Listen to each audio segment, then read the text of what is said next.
থাকবে না জাতাজাতি গুতাগুতি, বর্ণ বিভেদ। ব্রাহ্মণ একটাই, সবার বাড়িতে গিয়ে 13 দিনের, 11 দিনের, 16 দিনের, 1 মাসের একই ব্রাহ্মণ শ্রাদ্ধ করে। মন্ত্র ওগুলোই, দিন নিয়ে এত জঞ্জাল। হ্যাঁ, একই চায়ের হোটেলে গিয়ে ব্রাহ্মণও খাচ্ছে, বৈশ্য খাচ্ছে, শূদ্র খাচ্ছে, হ্যাঁ, ক্ষত্রিয় খাচ্ছে। তখন জাত যায় না। আর যখন বিয়ে দিতে হবে ছেলে মেয়ের, বাবু আপনারা নামের শেষে কি লেখেন বাবা? নামের শেষে হ্যাঁ, কি ওটা কি কি নাম আপনার? মন্ডল। বাবু তোমরা? রায়। আচ্ছা, মন্ডল, ওনারা রায়, প্রশান্ত বাবু রায়। হ্যাঁ, আমার ডায়েরিতে লেখা আছে।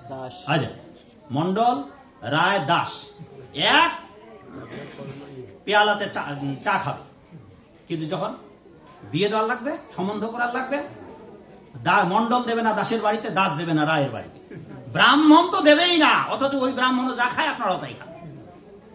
এই যে জাতাজাতি, মহাপ্রভু এসে বললেন এসব বলে যাও। We are servant of Lord Krishna, সবাই আমরা ভগবানের দাস।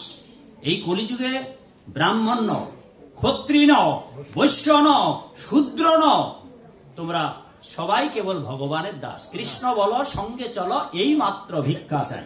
যেই ভজে সেই বড় অভক্ত হেন ছাড়, কৃষ্ণ ভজনে নাহি যাতে কোনাদি বিচার। হরি হরে কৃষ্ণ। কাজে এই জাতা কোলে পিষ্টিত না হয়ে বাবা ওখান থেকে বেরিয়ে আসুন। তো এইরকম বোকা রাজ্যে থাকবে যারা, তারা হচ্ছে নমাং দুষ্কৃতি ন মূঢ়, এরা হচ্ছে বোকা। আরেক শ্রেণীর মানুষ আছে নরাধম, মায়া অপরিতে জ্ঞান আরেক। 2 নম্বর হচ্ছে নরাধম, প্রপদ্যন্তে নরাধমা। হে অর্জুন, যারা নরাধম, মানুষ আকার, 2খানা পা, 2টা চোখ, নাক, কান সব আছে, দেখতে মানুষের মতো, কিন্তু কাজ মানবেতর। আপনি ব্রাহ্মণ কুলেতে জন্মগ্রহণ করেছেন, আপনি আপনার জাতের যে অভিমান এইটা ভুলে যাননি। ক্ষমা করবেন বাবা যদি এখানে ব্রাহ্মণ থাকে, কিন্তু আপনি আপনার কর্তব্যবোধ বেমালুম ভুলে গেছেন। আপনাকে যে কি পালন করতে হবে, আপনি যে মাছ, মাংস, রসুন, পেঁয়াজ পর্যন্ত খেতে পারবেন না, ওই কর্তব্যবোধ ভুলে গেছেন। কিন্তু আপনি ব্রাহ্মণ, এইটা আপনার মনে আছে। আমাদের উত্তরবঙ্গে অধিকাংশ মানুষ ক্ষত্রিয়। ক্ষত্রিয়ের 6টা গুণের 1টা গুণও নাই এখনকার ক্ষত্রিয়। আমি নিজেও ক্ষত্রিয় ঘরে সন্তান।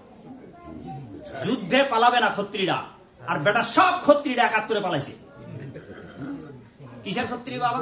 সেই জন্য মহাপ্রভু আজ থেকে 500 বছর আগেই বলেছে যে কলিকালে ব্রাহ্মণ ক্ষত্রিয় সব শূদ্র হয়ে যাবে, জন্ম না যায় তো শূদ্র। ফলে মহাপ্রভু বললেন এই নিয়ে তোমরা দলাদলি করো না। ব্রাহ্মণ চন্ডাল করে কোলাকলি, কবে বা এ ছিল রঙ্গ। নবদ্বীপে সবাই হরিনামে মাতোয়ারা হয়ে গেল, সবাই এক পাতে খাওয়া শুরু করে দিল, এক সারিতে এক পংক্তিতে খাওয়া শুরু করে দিল।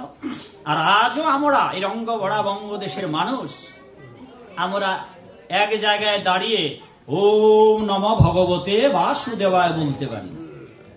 দুর্ভাগ্য আমাদের হিন্দু মানুষের ভগবানকে বাংলার অর্ধেক মানুষ জানে না তাদের আরাধ্য ভগবানকে।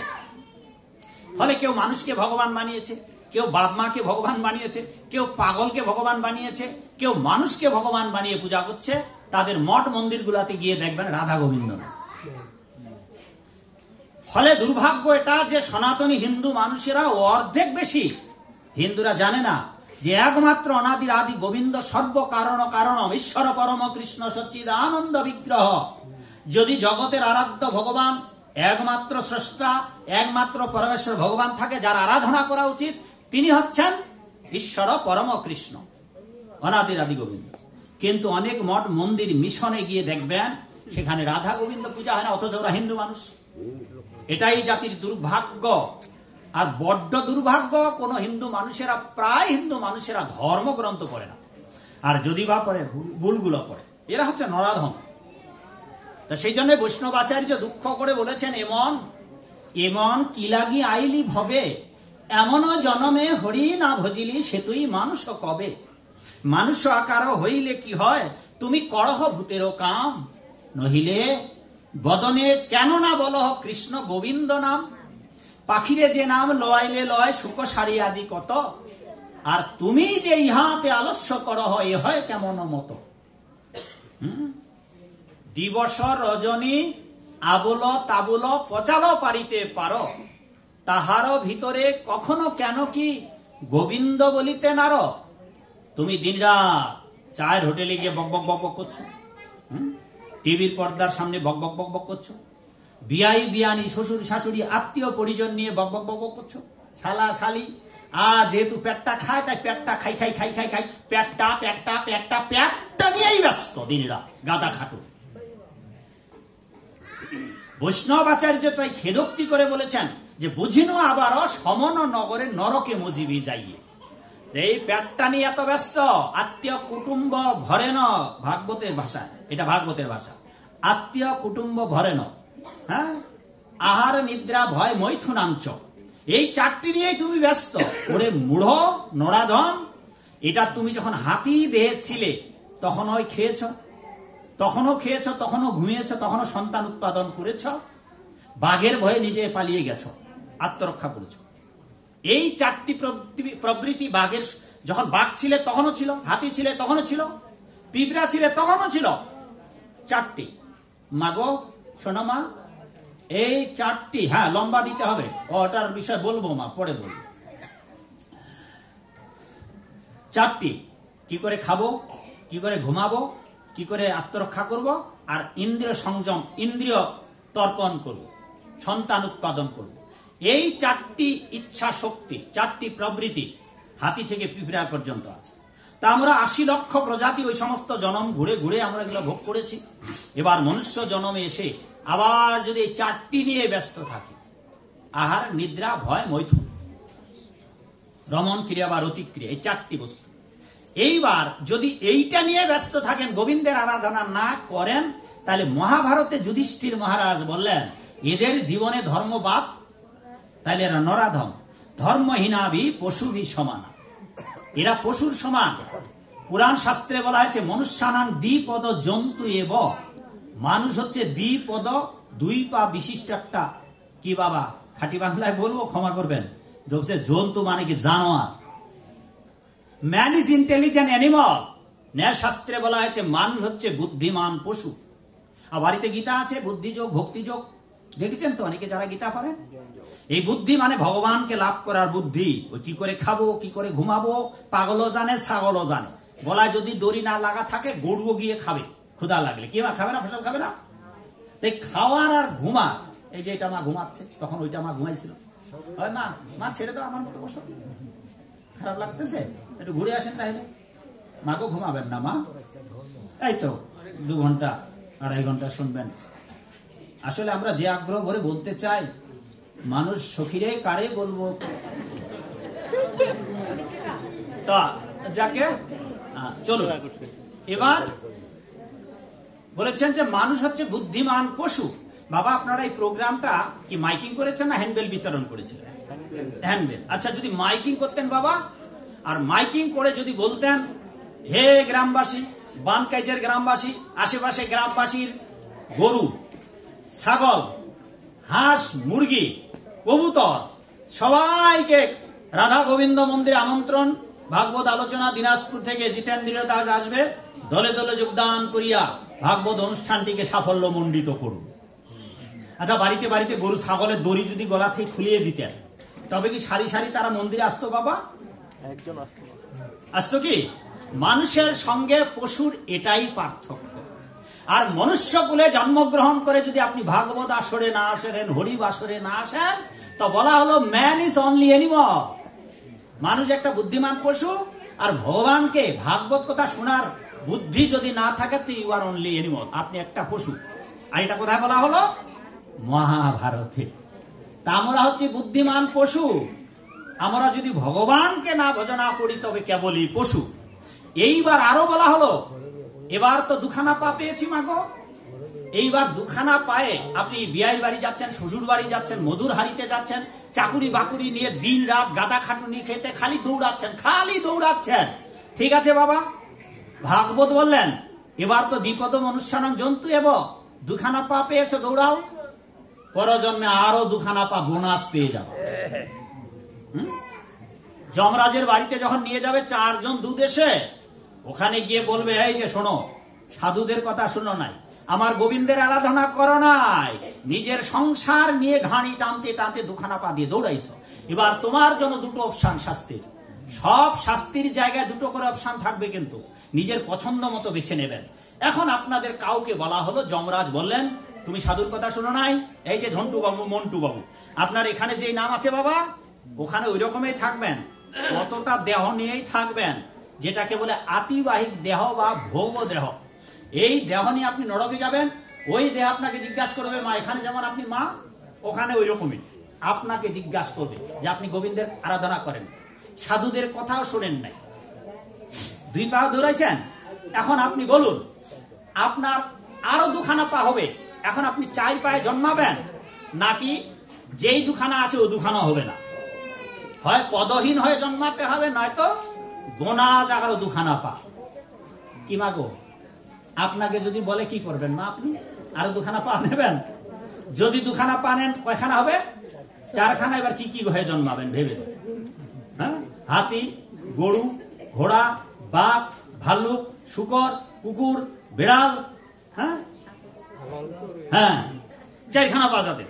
এইবার যদি বলেন না না আমার পাটা লাগবে না, অনেক তো দৌড়াইছি, এবার আমি পা ছাড়া জন্মাবো।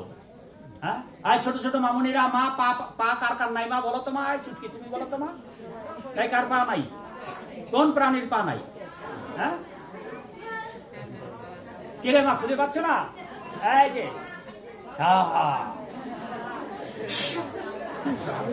সাপের পানি। হ্যাঁ, তাইলে পরজন্মে সাপ হয়ে জন্মাতে হবে, সাপ হয়ে জন্মাতে হবে, যোগ হয়ে জন্মাতে হবে, ক্যাচ হয়ে জন্মাতে হবে। আর কুচ্চা বুঝেন? কুচ্চা, কুচ্চা এ সব পদ্মপুরাণের উত্তরখণ্ডে লেখা আছে। 84 লক্ষ প্রজাতির নাম, 4 লক্ষবার মানব। কিন্তু এই কলিকালে আর মানব জনম কি ভারত ভূমিতে হবে? এরপর যদি আফ্রিকা হয় মা, আফ্রিকা এক প্রজাতি আছে মানব, অসভ্য, যারা জন্মের পর স্নান করে না, জন্মের পর কোনো কাপড় পরে না, শ্বশুর শাশুড়ি বিয়ানি সবাই উলঙ্গ। এদের গলায় হুন, পুলিন, খাস, অভির, এই ভাগবতে তাদের নামগুলো আছে। ও মানুষ এখনো আছে, বড় বড় মোবাইলে সার্চ দিলেই দেখতে পাবেন। আফ্রিকার কঙ্গো জঙ্গলে বনজ মানুষ আছে যারা জীবনে ডাল ভাত রান্না করে খাইতে পারে না, তারা যা পায় পোকামাকড় জঙ্গলে গর্ত খুঁড়ে তাই তাই ধরে কোন রকম কাঁচা খায় অথবা আগুনে ঝলসিয়ে খায়।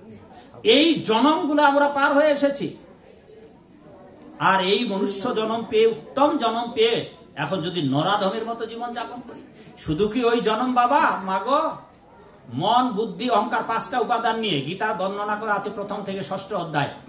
এই 5টা উপাদান নিয়ে আমরা পৃথিবীতে বহুকাল ঘুরিয়ে বেড়েছি। এই পৃথিবীতে বেরিয়ে জলে জন্মিয়েছি, জলে পড়েছি, জলে দেখুন কতগুলা প্রাণী আছে, যত প্রকার মাছ আর প্রাণী জলজ সবগুলা অতিক্রম করতে হয়েছে। হাঙ্গরের পেটে ঢুকে সেই জন্মে আমাদের পিতামাতা ছিল হাঙ্গর আর হাঙ্গরি।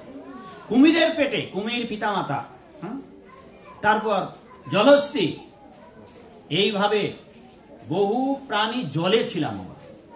কখনো জলজ, কখনো ভূচর, কখনো খেচর, কখনো উভচর, কখনো আকাশচর, এইভাবে কখনো অন্ডজ, কখনো সেদজ, এইভাবে বহু প্রজাতি পরিভ্রমণ করেছি। বটগাছ হয়ে শত শত বছর দাঁড়িয়েছিলাম মাগো। যত রকমের ঝাড় জঙ্গল গাছগাছালি আছে, পাকপাখালি আছে, সব জন্মগ্রহণ করেছি। কোনটাতে 30 লক্ষ, কোনটাতে 20 লক্ষ, কোনটাতে 9 লক্ষ, কোনটাতে 11 লক্ষ। হিসাবটা ঠিক বলতেছি, কিন্তু সিরিয়াল দিয়ে বলতে পারবো না যে কোন কোন প্রজাতি। এইভাবে আমরা লক্ষ লক্ষ বার জনম জনম ঘুরে বেরিয়েছি মাগো। তেলাপোকা, আরশোলা, টিকটিকি, মশা, মাছি, গাছগাছালি। আচ্ছা ভেবে দেখুন তো বাবা, মশা হয়ে জন্মিয়েছেন, আপনাকে থাপ্পড় দিয়ে মেরে শেষ। কিরে মা, আমাদের শাস্ত্রে নিষিদ্ধ হয়েছে আপনি একটা মশাও মারতে পারবেন। হ্যাঁ, যে কামড় দেয় ও জানে না যে আপনাকে কামড় দিচ্ছে, ও জানে না তো মা, ও তো অবক, ও জানে না যে ওটা খেয়ে জীবিকা নির্বাহ করছে, ও খাচ্ছে, ও জানে না। আপনি জানেন, তাই আপনি তাকে হত্যা করতে পারবেন না, কারণ জীব হত্যা কি মহাপুণ্য। এইভাবে আমরা বহু প্রজাতি পরিভ্রমণ করেছি। শুধু তাই নয়, এই মা, কার কার মাথায় উকুন আছে মাগো, একটু হাত তুলো দেখি। নাই কারো মাথায়?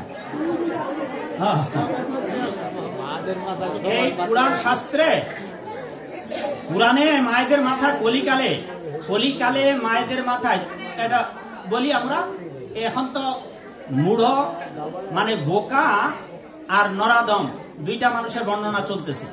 তারপর 3 নম্বরে যাব। এই ফাঁকে আমি এই উকুনের দৃষ্টান্ত দেই, এই কাহিনীটা বলি। এইবার উকুন, মামনি মাগো শোনো, উকুন তো আছে, এই উকুন মারতে পারবেন না কিন্তু। এই উকুন সম্বন্ধেও শাস্ত্রে বলা আছে। শাস্ত্রে অনেকগুলা ভবিষ্যৎবাণী আছে। ব্যাসদেব বলেছেন কলিযুগে প্রথম সন্ধ্যা থেকে শুরু হয়ে যাবে। এখন কিন্তু কলিযুগের প্রথম সন্ধ্যাকাল, কলিযুগের প্রথম সন্ধ্যাকাল হচ্ছে 35,000 বছর, তার মধ্যে 5,000 গত হল। প্রথম সন্ধ্যাকালেই মহাপ্রভু আসবেন, মহাপ্রভু এসে চলে গেছেন। এই প্রথম সন্ধ্যাকালের কলির তাণ্ডব শুরু হয়ে যাবে। কি কি শুরু হবে? কলিকালে মানুষেরা ধীরে ধীরে আয়ু অল্প হবে, কলিকালের মানুষেরা ধীরে ধীরে খাটো হয়ে জন্মাবে, কলিকালের মানুষদের বুদ্ধি বিভ্রম ঘটবে, কলিকালের মানুষেরা চরিত্রহীন হবে, কলিকালের মানুষেরা খাদ্যের বাজ বিচার করবে না। ব্যাসদেব যখন গ্রন্থগুলো লিখেন, পৃথিবীতে কোনো হোটেল মোটেল ছিল না। তিনি বলেছেন কলিযুগে মানুষদের আহার্যের কোনো বাজ বিচার, চরিত্র এত নিচে নেমে যাবে যেটা খাদ্যের বিচার না করে কে রান্না করলো, পবিত্র কি অপবিত্র, এটার কোনো বিচার না করে ওরা গণান্য ভোজন করবে। গণান্য মানে হোটেলের খাবার, যখন হোটেল ছিল না। আপনারা নিশ্চয়ই তো কেউ তো হোটেলে খান বাবা।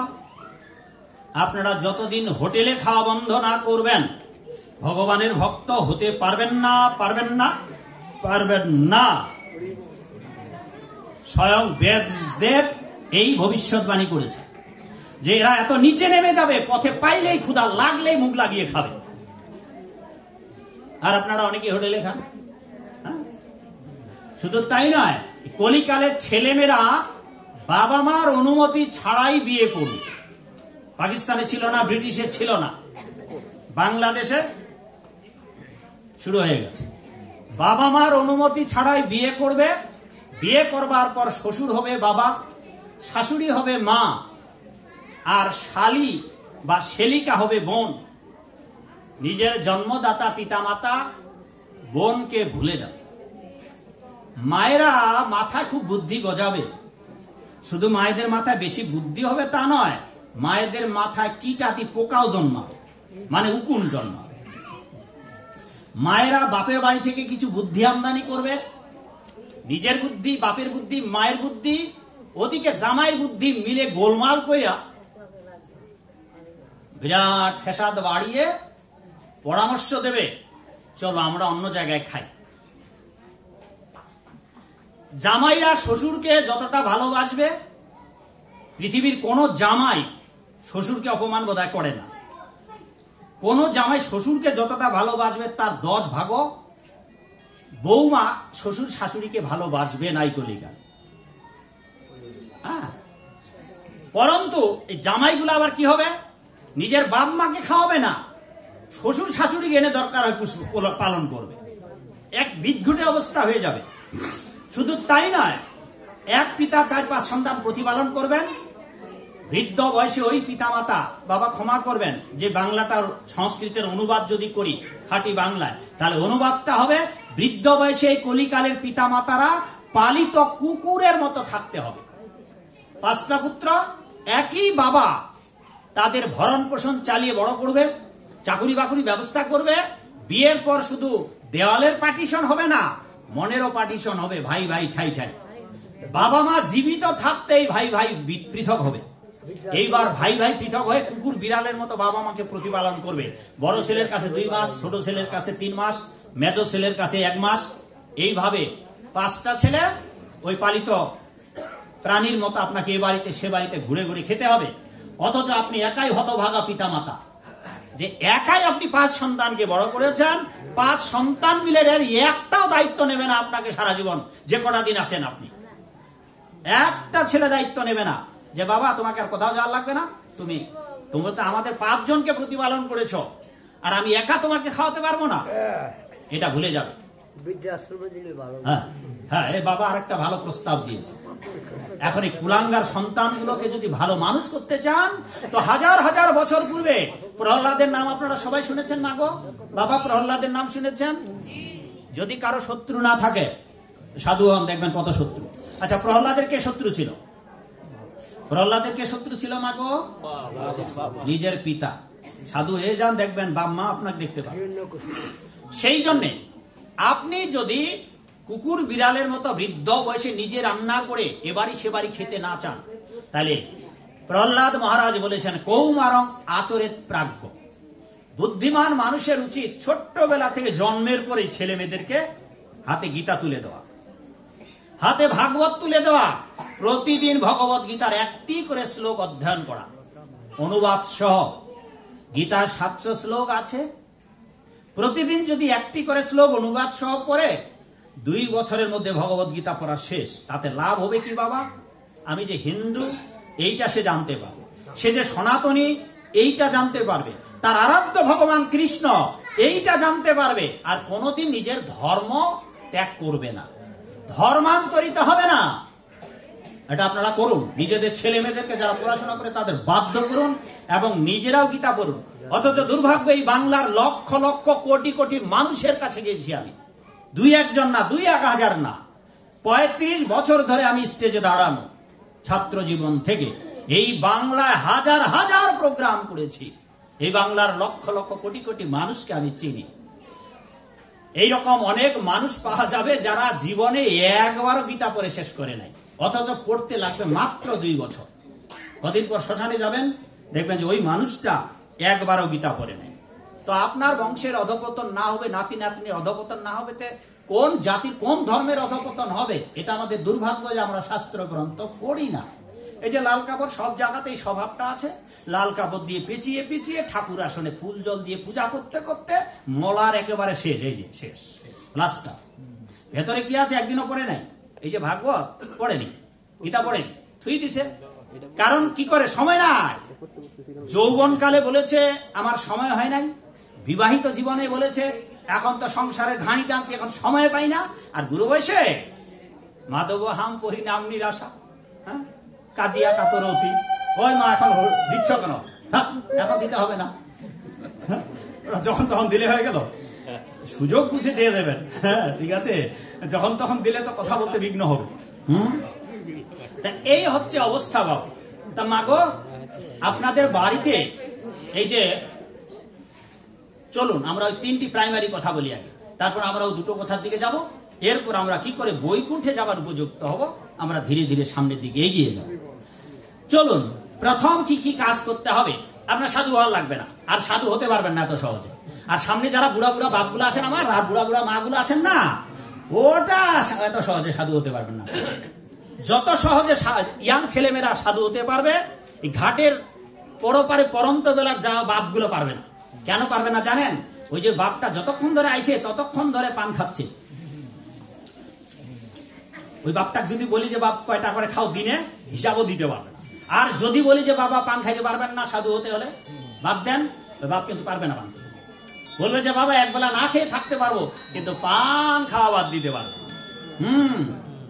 ফলে ওই বাপ সাধু হতে পারবে না।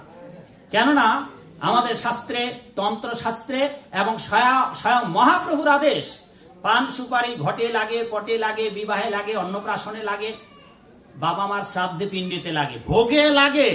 কিন্তু এইটা উপকরণ হিসাবে আপনি পান সুপারি খেতে পারবেন না, কারণ ভোগের উপকরণে, ঘটের উপকরণে পান সুপারি লাগে, ধান দুব্বা লাগে। কি বাবা লাগে?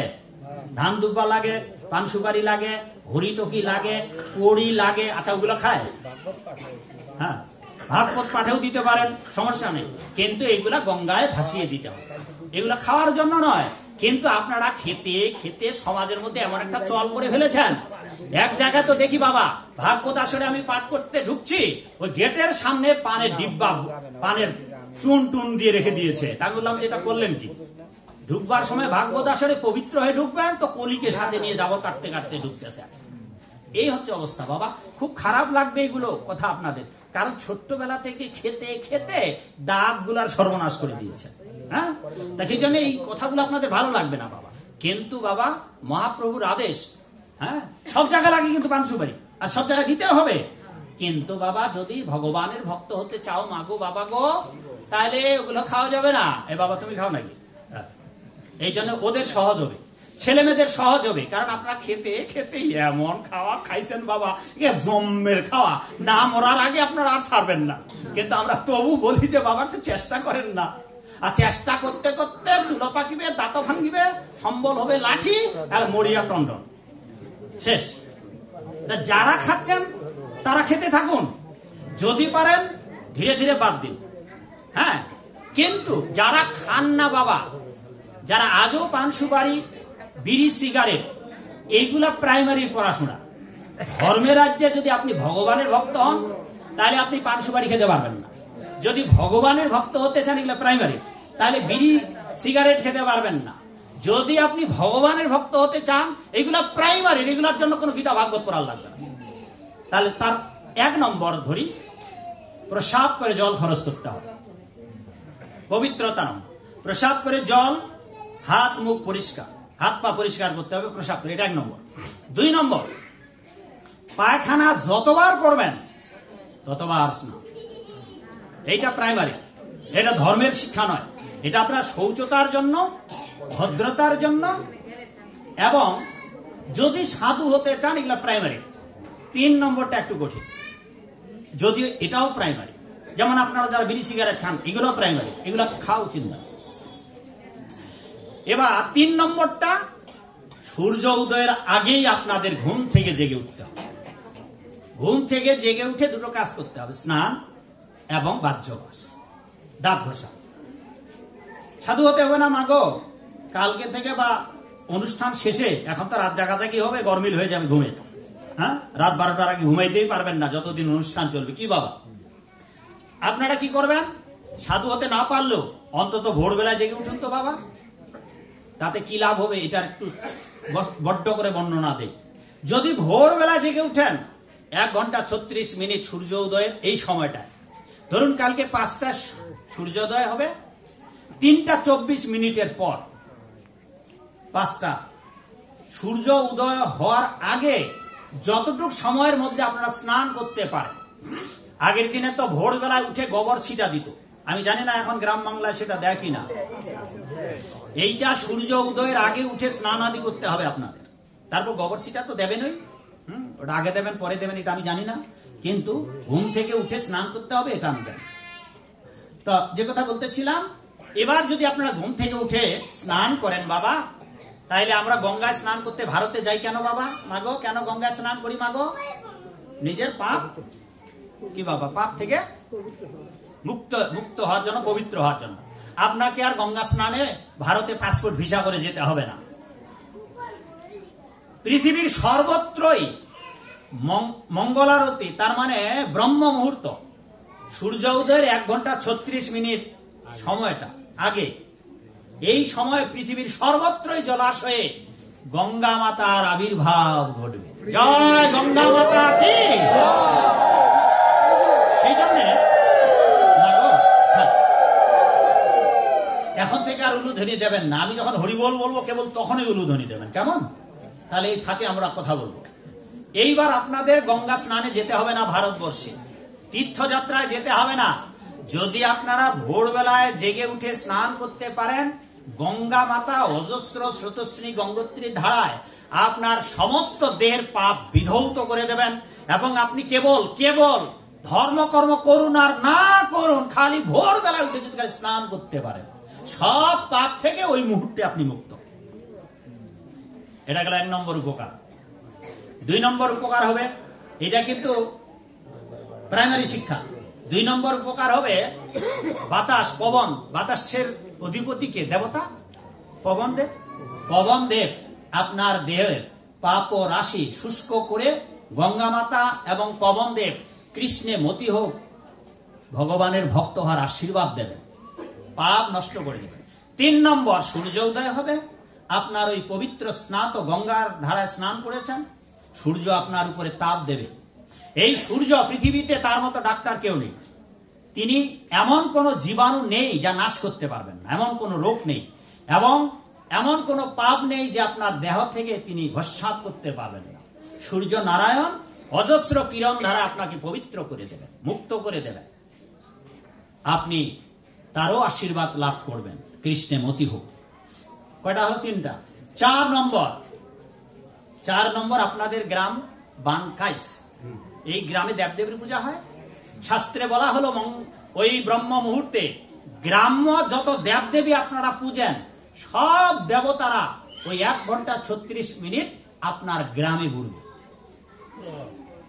ভোরবেলায় গ্রামে ঘুরে ঘুরে দেখবে যারা যারা জেগে উঠেছে তাদেরকে আশীর্বাদ দেবেন। সূর্যদেব তাদেরকে আশীর্বাদ দেবেন, হ্যাঁ, পবনদেব তাদেরকে আশীর্বাদ দেবেন, গঙ্গা মাতা তাদেরকেই পাপ মুক্ত করবেন যারা ওই সময়টায় স্নান করবে। সবার আশীর্বাদ লাভ করলেন একে একে। এবার আরেকটা গুরুত্বপূর্ণ আশীর্বাদের ব্যাপার, এটা খুব কঠিন। দেখুন, আপনার যারা বাবা মা মারা গেছে, পিতৃপুরুষেরা মারা গেছে, তারাও আসবেন এই সময়। যারা ভালো কাজ করেছে স্বর্গে গিয়েছে, খারাপ কাজ করেছে নরকে গিয়েছে। আর কেউ ভালো করেছে খারাপও করেছে, দুটাই ভোগ করে স্বর্গে গিয়ে মরে যাবে। মরে যাওয়ার পর আবার পৃথিবীতে আসবে। এইবার পৃথিবীতে এসে যারা বৈকুণ্ঠে যেতে পারলো না বাবা, হ্যাঁ, আপনি যারাই পূজা করেন, যদি গোবিন্দের পূজা না করেন আপনাকে পৃথিবীতে আসতে হবে, বারবার আসতে হবে, বারবার আসতে হবে। গীতার ভাষাতেই বলা হয়েছে জাতস্য হি মৃত ধ্রুব। যে জন্মগ্রহণ করেছে তাকে মরতে হবে, যে মরছে তাকে জন্মাতে হবে, জন্মাতে হবে, মরতে হবে, মরতে হবে, জন্মাতে হবে, জন্মাতেই থাকবেন, মরতেই থাকবেন, মরতেই থাকবেন, জন্মাতেই থাকবেন। যাবৎ জীবন তাবৎ মরণ, যাবৎ মরণ তাবৎ জননী জঠরে শয়ন। বারবার জন্মাবেন, মরবেন, ততদিন পর্যন্ত জন্মাতেই মরতেই জন্মাতেই মরতেই থাকবেন, যতদিন পর্যন্ত না মন কৃষ্ণ পদার বিন্দয়। যতদিন পর্যন্ত গোবিন্দের চরণে আত্মসমর্পণ না করছেন ততদিন গতাগতি পুনঃ পুনঃ ভবেৎ। এটাও গীতাতেই আছে, এই শব্দটা দুটা, গতাগতি পুনঃ পুনঃ ভবেৎ। এবার এই পৃথিবীতে আসবেন আপনি স্বর্গ এবং নরক ভোগের পর। আপনার পিতৃপুরুষেরা যারা মারা গেছে মা, আপনার পূর্ব বংশেরা, এরা কি করবে? ভোরবেলায় ব্রহ্ম মুহূর্তের সময় আপনার বাড়িতে আসবেন, সারা দিন থাকবেন, সূর্যাস্ত হওয়ার পর্যন্ত, গোধূলি লগ্ন পর্যন্ত আপনার বাড়িতেই থাকবেন আপনার পিতৃপুরুষেরা। তারপর সূর্যাস্ত হলে তারা আর থাকতে পারবে না মাগো। এইবার তারা যে আসবে, তারা উদ্ধারের জন্য আপনার বাড়িতে আসবে। আর আপনারা তো বোকা, আপনারা তো শাস্ত্র পড়েন না, অনেকে জানেই না ঘটনাটা কি। ওরা সারাদিন প্রতীক্ষা করবে কবে আমাদের বংশে একজন কৃষ্ণ ভক্ত জন্মাবে, কবে আমাদের এই ঘরে সাধু এসে প্রবেশ করবে, কবে আমাদের এখানে বৈষ্ণবের চরণ ধুলি আঙ্গিনায় পড়বে, কবে আমার বংশের লোকেরা গোবিন্দের ভোগ লাগিয়ে প্রসাদ গ্রহণ করবে, কবে আমাদের উদ্ধারের ব্যবস্থা করবে, কবে বাড়িতে একটু ভাগবত পাঠ করবে। এরা প্রতীক্ষা করবে। এইবার আপনি যদি এগুলার কোনোটাই না করেন, মা চশমা মা, আপনার ওই পেছনে মাটা খুব ঘুমাচ্ছে আপনার সঙ্গে, ওই মা ঘুমাচ্ছ কেন মা গো? তা মা যেহেতু লজ্জা দিতে চাই না, এমনিতে আমার মা নেই বাপ নেই। হরে কৃষ্ণ। হ্যাঁ হ্যাঁ, এখানে মা বাবার অভাব নাই। আর সবগুলা যদি ধরাসাপ হন তা কি কাজ হবে? একটাও যদি সাধু না হয় কদু হন। যে কথা বলতেছিলাম, হ্যাঁ, সাধু বানাই দিয়ে যাবো। সাধু সেই জন্য তো আমরা এসেছি। আমরা বানাতে পারবো না যদি আপনাদের নিজেদের কপাল না খোলে। আমরা দিন রাত বক্তৃতা দিয়ে আপনাদের সাধু বানাতে পারবো না যদি নিজেদের কিছু ভাগ্য না থাকে। আপনাদের নিজেদের ভাগ্য থাকতে হবে, আর সেই সাথে আমাদেরও কথাগুলো আপনাদের ভিতরে গেঁথে পালন করার চেষ্টা করতে হবে। চলুন, এইবার আপনার পিতৃপুরুষেরা আপনার বাড়িতে আসবেন, সারাদিন থাকবেন। আর আপনারা তো জানেন না কোন দিন আসবে। বিশেষ বিশেষ তিথি, প্রতিপদে, অমাবস্যার, পূর্ণিমা, বিশেষ বিশেষ তিথিতে আপনার বংশের লোকেরা বাড়িতে আসবেন। আর সারাদিন ক্ষুধা তৃষ্ণায় কাতর হয়ে অপেক্ষা করবেন। তাদের জন্য যদি আপনারা কোনো ভোগের ব্যবস্থা, তর্পণের ব্যবস্থা, পিণ্ডের ব্যবস্থা, ভগবত প্রসাদের ব্যবস্থা না করে দেন, বংশে যদি কোনো মানুষ ভক্ত না হয়, তাইলে বাবা ক্ষুধা তৃষ্ণায় কি হবে? এবার এরা ভোরবেলায় আসবে। যদি আপনি ভোরবেলায় স্নান আদি করে উঠেন, তাহলে তারাও আপনাকে আশীর্বাদ দেবে যে কৃষ্ণ ভক্ত হয়ে যাও, বা কৃষ্ণ ভক্ত হোক, এই আশীর্বাদ দেয় যাতে করে তোমরা আমাদের উদ্ধার করতে পারো। এইবার যদি ভোরবেলায় জেগে না উঠেন মাগো, আর সারাদিন যদি খালি কাজ আর কাজ, কাজ আর কাজ, তবে বিদায় লগ্নে ওই আপনার পিতৃপুরুষেরা বড় ত্রাহি ত্রাহি করে নিদারুণ যন্ত্রণা ছটপট করতে করতে, কান্নাকাটি করতে করতে, এই বলতে বলতে আপনার বাড়ি ছেড়ে চলে যাবে মাগো। ওরে ওরে কুলাঙ্গা, ছেলে মেয়েদেরকে বলে যাবে, ওরে কুলাঙ্গার, আমরা এই সংসারে ঘানি টেনে সাধুদের কথা শুনি নাই, গোবিন্দের ভজনা করি নাই, আমরা এই কাজগুলা করে আজ আমরা দুর্গতি ভোগ করছি, আর এখন তোমরাও এই কাজগুলাই করছো, আমরা যে দুর্গতি ভোগ করছি তোমাদের সেই দুর্গতি ভোগ। অভিশাপ পাবেন বাবা। দয়া করে পিতামাতাদের সন্তুষ্ট করার জন্য আপনাদের ভোরবেলায় উঠে স্নান করতে হবে। এইবার দেখুন, যদি আপনারা ভোরবেলায় স্নান করে আপনারা ভগবত কর্ম বা গীতা পাঠ বা কোনো কিছু ব্যবস্থা না করেন মাগো, তাহলে আপনার পিতৃপুরুষেরা ক্ষুধা তৃষ্ণায় কাতর হয়ে তারা ক্ষুধা নিবারণের জন্য, বাবা আপনারা তো স্নান করবেন, সূর্য উদয়ের উঠার পর তো আপনারা অধিকাংশ মানুষ স্নান করে, তাই না? এইবার স্নান করতে গেছেন গামছা পরে অথবা লুঙ্গি পরে। আচ্ছা, কাপড় পরে স্নান করে কাপড়টার জলটা এমন করে, এটা কি বলে আপনাদের এলাকায়? চিপানো, চিপড়ানো, নিংড়ানো। এবার কাপড় চিপেন না মা, শাস্ত্রে বলা আছে যদি ভোরবেলা উঠে স্নান আদি না করেন, যদি পিতৃপুরুষদের উদ্ধারের ব্যবস্থা না করেন, তাহলে তারা ক্ষুধা তৃষ্ণায় কাতর হয়ে আপনার ওই লুঙ্গি ধোয়া জল, গামছা ধোয়া চিপানো জল অঞ্জলি বেঁধে আপনার বাপ, আপনার ঠাকুর দাদা, মাগো আপনারা সূর্য উদয়ের উঠার পর স্নান করবেন, গোবিন্দের জন্য কিচ্ছু করবেন না, তাহলে আপনার শাড়ি চিপানো জল, কাপড় চোপড় চিপানো জল, ওই বংশে তো আপনি এসেছেন, আপনার শ্বশুর খাবে, শাশুড়ি খাবে, অঞ্জলি বেঁধে।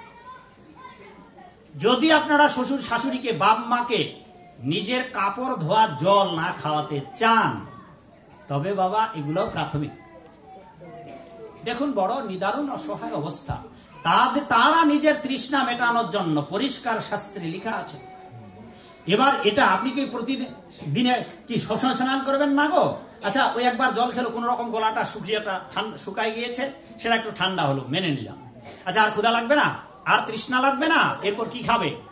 পরে উত্তর দিচ্ছে, আপনি যে হাত পা ধোবেন, এদিক ওদিক চলাফেরা করে হাত পা ধোবেন না, হাত পা ধোয়া জল যে গড়িয়ে যাবে, ওইগুলো চেটে পুটে খেয়ে তৃষ্ণা নিবারণ করে। তাও যখন পাবে না, আপনারা ঘর ঝাড়ু দেন মাগো, ঘর দরজা ঝাড়ু দেন, যেটা যন্ত্র দিয়ে ঝাড়ু দেন, এটা কি বলেন? ঝাড়ু। ওই ঝাড়ুটা যখন টিউবওয়েলে নিয়ে গিয়ে জলে নিয়ে গিয়ে ধোবেন, ওই ঝাড়ু থেকে যে জল পড়বে, অঞ্জলি বেঁধে খাবে। এগুলা তাদের খাবার জিনিস। বংশের লোকেরা যদি পাপাচার করে, তাহলে কাপড় ধোয়া জল খেতে হবে, তাদের গামছা ধোয়া জল খেতে হবে, না ঝাঁটার জল খেতে হবে, না তো পা ধোয়া জল খেতে হবে। সেই জন্যে নিজেকে তো উদ্ধার করার জন্য ভগবানকে ডাকতেই হবে, এমনকি আপনার পিতৃপুরুষদেরকে উদ্ধার করার জন্য আপনাকে এই প্রাথমিক কাজগুলো করতে হবে। গীতা ভাগবত বাদেই দিলাম, এইগুলা প্রাইমারি। তারপর গীতার আসরে আপনি উপযুক্ত হতে পারবেন। দেখবেন যে প্রথমটাতে আপনারা সবাই প্রায় আউট হয়ে গেছেন। দেখাই আপনাদের প্রমাণ কি করে আপনারা প্রথম, গীতার প্রথম একটা সিদ্ধান্ত ভগবান অর্জুনকে বললেন 18 অধ্যায় 67 নম্বর শ্লোকে, হে অর্জুন, তোমার এবং আমার সঙ্গে যে কথাগুলো হলো, এইগুলো এদেরকে বলবে না। বাবা আপনারা জানেন কি কাদেরকে বলবেন না বলেছেন? 18 অধ্যায় 67 নম্বর শ্লোক। এই বাবা যুবক মনে রাখো, কত নম্বর শ্লোক? 67। ইদম তে না তপস্কায় না ভক্তায় কদাচন। বললেন হে অর্জুন, যারা ইন্দ্রিয় সংযমহীন, এই প্রথমটাতে আপনারা আউট। বলছে যারা জিহ্বা লালসে এটা ওটা খায়, নেশা খায়, আমিষ খায়। আচ্ছা, ইন্দ্রিয় সংযম তো বোঝেন বাবা। মা আমরা অনেকটা বক্তৃতায় বলি, সাধুরা বলেন যে একাদশী যারা মাছ মাংস খান, একাদশীর আগের দিন সংযম করবেন, একাদশীর দিন একাদশী পালন করবেন, পরের দিনে সংযম। তো সংযম মানে তো বুঝছেন কি জিনিস? মাছ মাংস রসুন পেঁয়াজ খাওয়া বন্ধ, নিরামিষ। তা ভগবান এখানে প্রথম লাইনে বলে দিলেন ইদম তে না তপস্কা না ভক্তা কদাচ না শুরুবে হ্যাঁ, চা শুশুবে বাচ্চং ন চ মাম জোহ ভ সুয়তি। যারা ইন্দ্রিয় সংযত নয়, হে অর্জুন, এদেরকে তোমার আমার এই গল্প যে হলো এগুলা শোনাবে না। তাহলে ভেবে দেখুন মা, আপনারা কেউ খাচ্ছেন পান, কেউ খাচ্ছেন বিড়ি, কেউ খাচ্ছেন মাছ, কেউ খাচ্ছেন আমিষ, হ্যাঁ, নেশা না খেলে কেউ দিশা পাচ্ছেন না, আন্না না খেলে কারো মাথা ঠান্ডা হচ্ছে না, অথচ গীতার 67 শ্লোকে 18 অধ্যায় বলল এগুলা যে কালকেই ছেড়ে দিতে হবে। আপনারা আমায় ভুল ভাববেন না, যেহেতু আপনারা সারা জনম খেয়েছেন, আপনারা খাচ্ছেন বলে আপনার ছেলেমেয়েরাও খাচ্ছে, কি শিখবে? আপনি এই বৃদ্ধ বয়সে এসে এখনো বিড়ি সিগারেট খাচ্ছেন, তো নাতি তো খাবেই, দাদুই তো শালা দাদুই তো খায়। আপনার কাছে কি আদর্শ শিখবে, যাতে করে নাতি নাতির ছেলে মেয়েরা জামাইরা সবাই আদর্শ শেখে। আপনি যদি লুঙ্গি পরে বেড়ান তো দাদুকে বলবে, দাদু আমার জন্য একটা লুঙ্গি আনিস তো, বলবে না বাবা? আপনি যদি আপনার নাতিকে, আপনার ছেলেকে 5 হাতি মার্কিন অথবা তহব কি বলে ওটাকে, মার্কিন থানের কাপড় টানলেও ছিড়বেন, লুঙ্গির দামে পাওয়া যাবে। এইগুলা ধীরে ধীরে প্রাথমিক, এইগুলা সমাজটাকে গড়ে তোলা। সমাজের কিন্তু নিজের হাত পা নেই। যেমন এখানে তো নিশ্চয়ই, বাবা ক্ষমা করবেন, বিড়ি খাওয়া মানুষ আছে তো আপনাদের মধ্যে, এখানে কি খাবেন আপনারা বলুন তো? যা খায় সেও নিষেধ করবে, যাই মন্দিরের ভিতরে খাচ্ছিস কেন? আচ্ছা, বিড়ি তো নিশ্চয় কারো তো কাছে আছে। আচ্ছা, ওই বিড়ি কি আপনার বগলে কেটে কুটে দেবে, এই আমারে খা? কেরে মা, মাছ যদি না আনেন বাজার থেকে, পুকুরের মাছ আর বাজারের ছাগল, মানুষের বাড়ি থেকে দরজা খুলে আপনার বাড়িতে ঢুকে, মশারির ভিতরে ঢুকে বলবে, এই আমাকে খাও। আপনার সমাজটা যেভাবে গড়ে তুলবেন, এখানে বিড়ি পান সিগারেট খাওয়া বন্ধ। বিড়ি পান সিগারেট কি এখানে নিজে জোর করে আসবে না। এইভাবে যদি আমরা যেভাবে সমাজটা গড়ে তুলব, সেভাবে উঠবে।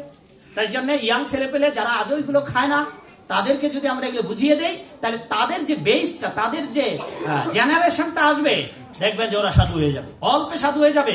প্রভুপাদ 70 বছরের বয়সে আমেরিকায় সবগুলা যুবক যুবতী, এক সাংবাদিক এসে প্রশ্ন করলেন, আপনি একজন 70 বছরের বৃদ্ধ মানুষ, আপনারা জানেন তো সারা পৃথিবীতে আজ কৃষ্ণ ভক্ত, পৃথিবীর এমন কোন দেশ নাই কোন দেশের কৃষ্ণ ভক্ত দেখতে চায়? কি বাবা, বিদেশিদের কীর্তন দেখে? সব জায়গায়, সারা পৃথিবীর কোন পৃথিবীর দেশে বাকি নেই, সব জায়গায় কৃষ্ণ ভক্ত। অথচ ওরা জাতিতে একজন হিন্দু নয়। তারা আজ কৃষ্ণ নাম করছে।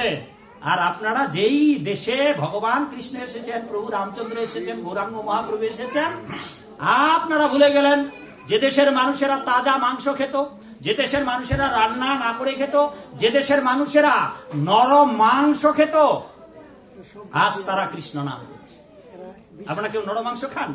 বানরের, জীবন্ত বানরের মাথা কেটে মগজ চুমু দিয়ে চুষে খেত নিজের ব্রেন বাড়ানোর জন্য, আজ তারা কৃষ্ণ নাম করছে। আর আপনারা খালি বিড়ি পান, ওটা নিয়েই মরে আছেন, ওটাই ছাড়তে পারছেন না। ওরা সব ছেড়ে দিয়ে, ওই মায়েরা, বিদেশি মায়েরা জিন্স প্যান্ট কোটটাই ছেড়ে দিয়ে শাড়ি পরে ঘোমটা, আর আমাদের দেশের মায়েরা জিন্স প্যান্ট পরলেই তো পারে।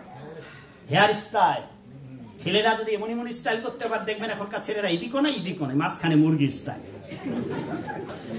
আবার মায়েরা ভাবছে যে ছেলেরা যদি এমন এমন করতে পারে, আমরা আবার একটু এরম করতে পারবো না কেন? এরা আবার 3/4 ইউ ভি গ্রুপলা কত আইলি না, দুনিয়ার কত বেশি মায়েরাই ভালো জানবে, সুন্দরী মামুনিরা। এই অবস্থা, ছেলেরা যদি গেঞ্জি পরে হাওয়া খেয়ে ঘুরে বেড়াতে পারে, আমরাই কম কিসে? নারী পুরুষ সমান অধিকার। আমরা আমাদের পিঠখানা গোটা জানালা করে রাখবো। তারা জানে না যে এইরকম নির্লজ্জের মতো জীবন যাপন করলে ভাগবতে পরিষ্কার দেবর্ষী নারদের অভিশাপ আছে যদি এইরকম কেউ নির্লজ্জের মতো জীবন যাপন করে। আমরা ছোটবেলায় প্রাইমারিতে হাফ প্যান্ট পরেছিলাম, এখন বড় বড় শহরগুলোতে বিশ্ববিদ্যালয়ের ছেলেরা তারা হাফ প্যান্ট পরছে।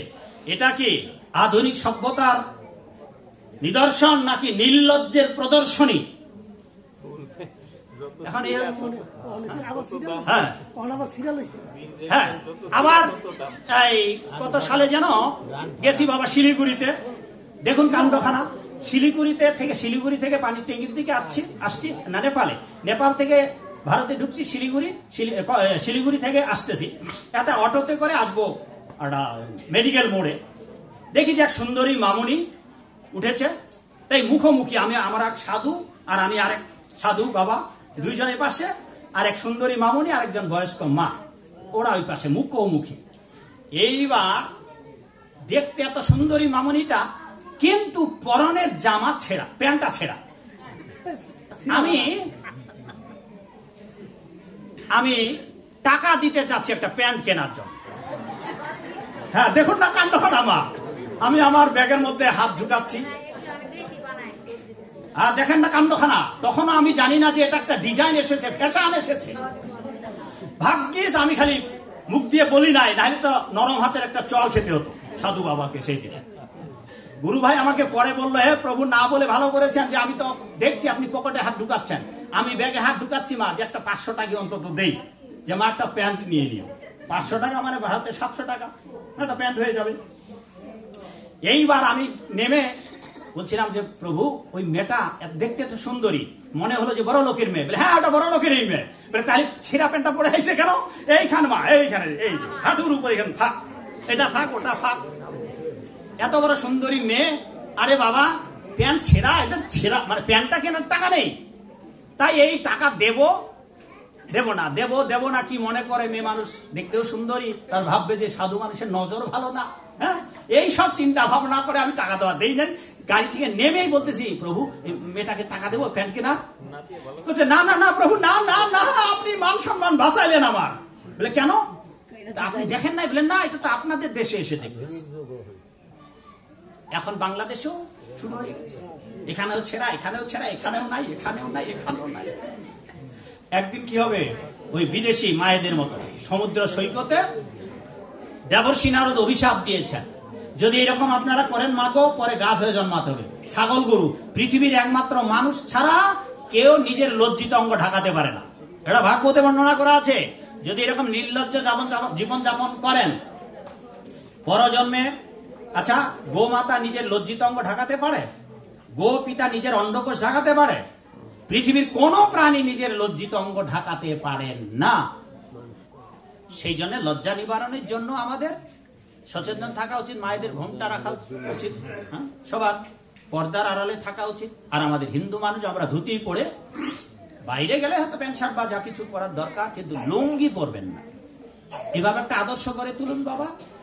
হ্যাঁ, আর ওই যে বাড়িতে এসে যে পিতৃপুরুষেরা আসবে, এই পিতৃপুরুষ কেবল খালি ওই যে বাবা কাপড় ধোয়া জল খাবে না।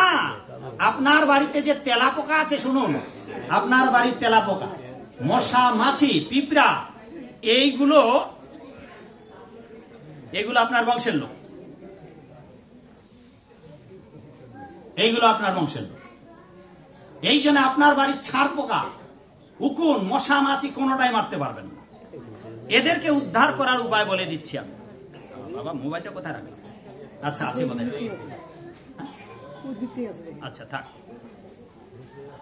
তো এগুলো উদ্ধারের উপায় পরে বলি, তার আগে বলি, তাই আপনারা এই প্রাণীগুলোকে একটাকেও মারবেন না। আপনার মাথা যে উকুন আছে মাগো, ওটা ধরুন আপনার বিয়াই অথবা বিয়ানি, ছেলে মেয়ে বিয়ে দিয়েছে। ভগবত গীতার আলোকে উত্তরটা দিচ্ছি। হ্যাঁ, হাসছেন বটে, কিন্তু গীতার আলোকে উত্তর বলেছে, যেই ব্যক্তি মৃত্যুর সময় যেই চিন্তা করে মরবে, পরজন্মে সেই প্রাপ্ত হবে। বিয়াই বিয়ানির বাড়িতে গিয়ে সবে মাত্র ছেলে মেয়ে বিয়ে দিয়েছে, বিয়ানির হাতে রান্না খেয়ে স্বাদ মেটে নাই, আর এরই মধ্যে বিয়াই মরে গেল। বিয়ানি চিন্তা করতে করতে, আরে মেয়েটা বিয়ে দিলাম, বিয়ের বাড়িতে গিয়ে বিয়ানি রান্না খাওয়া হলো না, এই চিন্তা করতে করতে মা আপনার বিয়ে মরে গেল। আর মরবার পর আপনার বাড়িতে জন্মাতে জন্মাতে মাথার উকুন হয়ে জন্মালো। আর উকুন হয়ে জন্মিয়ে বিয়াই আপনার মাথায় কুটকুট কুটকুট করে কামড়ায় রক্ত খাচ্ছে, আর আপনি তো জানেন না যে ওটা আপনার বিয়াই। আপনি বিয়াইকে ধরে একটা টেনে নামালেন, নামিয়ে হাতে নিয়ে এখান থেকে এখানে বিয়াইকে হত্যা করে দিল। এ শাস্ত্রে আছে। অনেকে ভাববে যে বাবা ভাগবত অনুষ্ঠানে এই রকম আলোচনা তো জীবনেও শুনি নাই, না, এত বই পড়বেন কি করে? আমার ঘরে আমি ভিখারি বাবা, আমার আপনারা যা দক্ষিণা দেন, যা পাই তাই দিয়ে প্রতি বছর আমি হাজার হাজার টাকার গ্রন্থ কিনি। আমার ঘরে পড়ার বই আছে কয়েক লক্ষ টাকা, যা আপনারা, আমার বংশে আগামী 100 বছরে অতগুলো বই পড়ে শেষ করতে পারবেন। আর সব বইগুলো পড়ে আমি দিন রাত জেগে জেগে, আমার আয়ুষ্কালের অর্ধেকেরও বেশি আমি জেগেছিলাম। কখন সূর্য উঠছে কখন ঢুকছে ক্ষমা করবেন, নিজের আত্মশ্লাঘা বলতেছি। তা সেই জন্য ওই গ্রন্থগুলো পড়ে আমি আবার নোটও করেছি। 14খানা বই বের হয়েছে। আপনাদের হাজার হাজার টাকার বই পড়ার লাগবে না, লক্ষ লক্ষ টাকার বই পড়ার লাগবে না। যেমন যত ভাগবত আসরে গিয়েছি বাবা, পুরো ভাগবত নেই, বাংলার হাজার হাজার ভাগবত পাঠে গিয়েছি। কি করে থাকবে বাবা? আমাদের মন্দির থেকে যদি ভাগবত কেনেন একটা সেট 15,000 টাকা। মহাভারত ভাগবতে আছে 18,000 শ্লোক, মূল্য হচ্ছে 15,000 টাকা। গীতা আছে 700 শ্লোক, মূল্য 700 টাকা। মহাভারতে 1 লক্ষ শ্লোক ঢাকা বাংলা বাজার থেকে কিনতে যাবেন 50,000 টাকা। কোন বানকাইজের মানুষ কিনবে 50,000 টাকা দিয়ে বাবা একখান মহাভারত? এই বাবু তুমি যতটা লম্বা 43টা ভলিউম, এই যে এতখানা 43টা যদি এরকম ভলিউম হয় কতখান বই হবে বাবা? মহাভারত 50,000 টাকা দাম। করোনার আগে আমি কলকাতা থেকে নিয়ে আসি এই বইগুলো। এই সব গ্রন্থগুলা পরে নোট করে দিচ্ছি, যাতে করে হিন্দু মানুষদের বিপদগামী না হতে হয়। জিজ্ঞাসা করলে যেন আপনারা উত্তর দিতে পারেন। বেদ আপনারা পড়েন নাই, এখানে বেদেরও 2টা বই আছে, ঋক, সাম, যজু, অথর্ব। বেদান্ত সূত্র 556টি, যার আপনারা 5টাও কেউ বলতে পারবেন না বোধহয়, অথচ এগুলো সনাতন ধর্মের মূল বিষয়।